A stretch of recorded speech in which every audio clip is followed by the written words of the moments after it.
Olá, bem-vindos ao Obras Comentadas e no último vídeo, como eu havia mencionado, nós retomamos e agora a gente vai tentar fazer com uma frequência um pouco maior.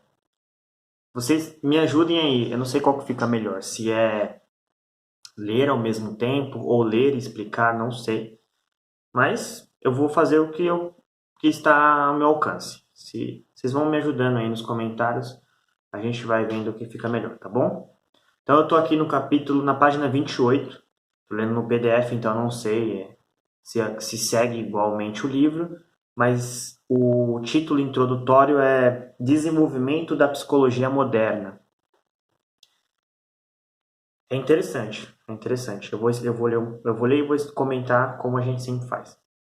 Nos primeiros anos da evolução da psicologia como disciplina científica distinta, no último quarto do século XIX, então faltando 25 anos para acabar o século XIX e entrar no século XX, a direção da nova psicologia foi profundamente influenciada por Wilhelm Wundt. Eu não sei pronunciar o primeiro nome, mas eu sei que o segundo é Wundt, que tinha ideias definidas sobre a forma que essa nova ciência, sua nova ciência, deveria tomar. Ele determinou o objeto de estudo, o método de pesquisa, os tópicos a serem estudados e os objetivos da nova ciência.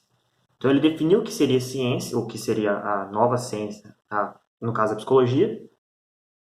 Ele definiu também os métodos de pesquisa, ou seja, o caminho, o que pesquisar. Ele não só delimitou, mas ele disse, siga por esse caminho. E ele também traçou os objetivos. Ele falou assim, nós queremos chegar até aqui. Então você vê que foi bastante coisa que ele fez. Ele estava determinando mesmo como seria. Ele foi, é claro, afetado pelo espírito de sua época e pelo pensamento então vigente na filosofia e na fisiologia. Não obstante, foi Wundt, em seu papel de agente de uma época, que reuniu as várias linhas de pensamento. Mediante a força de sua personalidade e de sua intensa atividade de escrita e de pesquisa, ele moldou a nova psicologia. Você vê que foi determinante a personalidade dele. Ele devia ser uma pessoa assim, que devia ser obstinada e muito rigoroso. Então, não somente o espírito da época, mas a personalidade dele também estava envolvida. Você vê que, por mais que o Zeitgeist ele impulsione, tem um quê de pessoa ali, porque tem uma questão pessoal. Ele era assim. E olha como ele foi impactante no Zeitgeist. Porque ele que definiu o objeto, o método e os objetivos a serem alcançados. Então, era bastante coisa. Por ser um influente promotor do inevitável, a psicologia foi por algum tempo feita à sua imagem. Olha que interessante.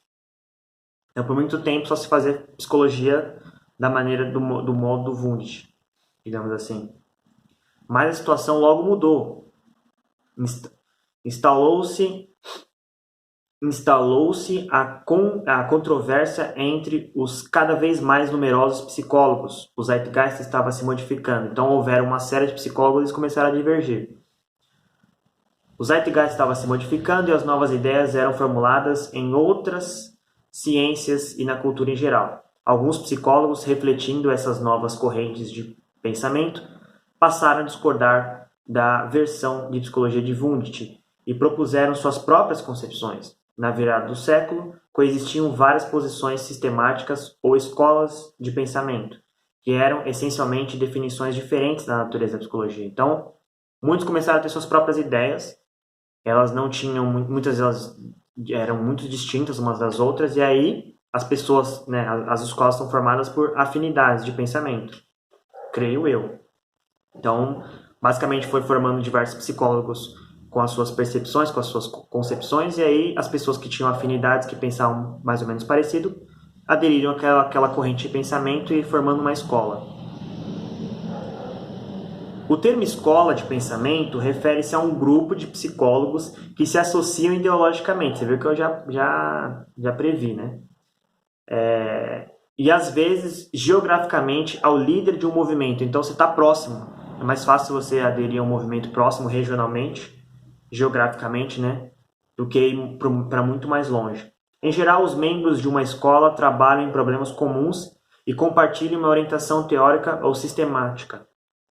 Então, ou eles trabalham num problema em comum, eles falam assim, nós nos unimos porque nós queremos saber, nós queremos descobrir ou responder a determinado questionamento,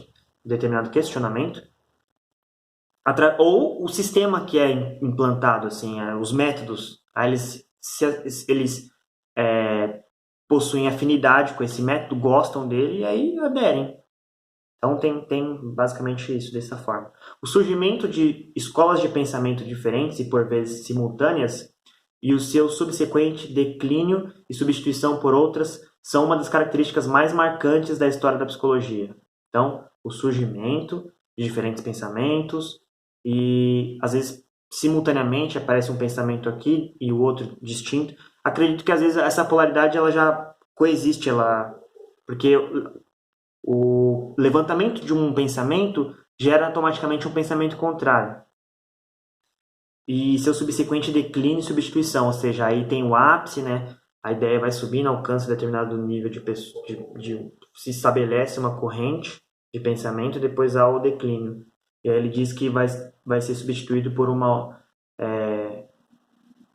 e uma das características marcantes da história da psicologia é ser substituída. Então tem uma corrente de pensamento dominante e depois é substituída por outra.